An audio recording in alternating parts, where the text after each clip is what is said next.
আসসালামু আলাইকুম রহমতুল্লাহ। প্রিয় ভিউয়ার্স, আপনারা দেখছেন আমরা আজকে কিছু সমুদ্রের শামুক নিয়ে এসেছি। এই শামুকগুলো দেখেন আমরা কিছু গরম পানি করছি, একটা পাত্রে দিছি। এই পাত্রে দেওয়ার পরে দেখেন এটা দিয়ে কিন্তু চুন তৈরি হবে, যে চুন আমরা পান দিয়ে খাই, এই চুন তৈরি হবে।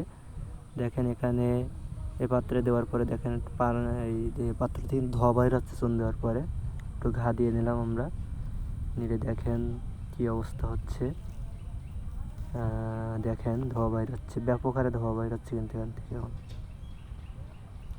এই চুন কিন্তু আমরা দোকানে পাই, আমরা পান দিয়ে কিনে খাই। দেখেন এখন এত পর্যন্ত ধোয়া বাইর হয়েছে যেখানে কার আমার দেখাই যাচ্ছে না কিছু আর কি, সবই একবার দেখেন অন্ধকারচ্ছন্ন হয়ে যাচ্ছে ধোয়ায়। দেখেন এখন ওর ভিতরে একটু লক্ষ্য করেন, দেখেন বল করতেছে কিন্তু পানিতে, দেখেন টকবক করে বল করতেছে, এত গরম হয়েছে। শুধুমাত্র একটু গরম পানি দিয়ে ওতে পাইল করে দিয়েছি, তো দেখেন কি পরিমাণ, দেখেন পানি গরম হয়েছে। দেখেন মনে হচ্ছে যেন ওইটাকে ভেঙে বেরিয়ে আসবে পানি।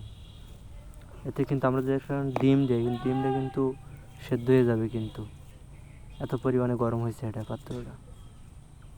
দেখেন অবস্থা, দেখেন এটা আমরা তৈরি করতেছি। আমরা এটা দিয়ে তাল গাছের রস, তাল গাছ কাটতে গেলে আর তার রস বাইর করতে গেলে রসে এটা পাইল করতে হয় খোপে পাত্রে দেওয়ার জন্য আর কি। দেখেন এখানে কি অবস্থা, দেখেন এভাবে কিন্তু চুন তৈরি করা, একটা শামুক দিয়ে কীভাবে চুন তৈরি করা হলো দেখেন।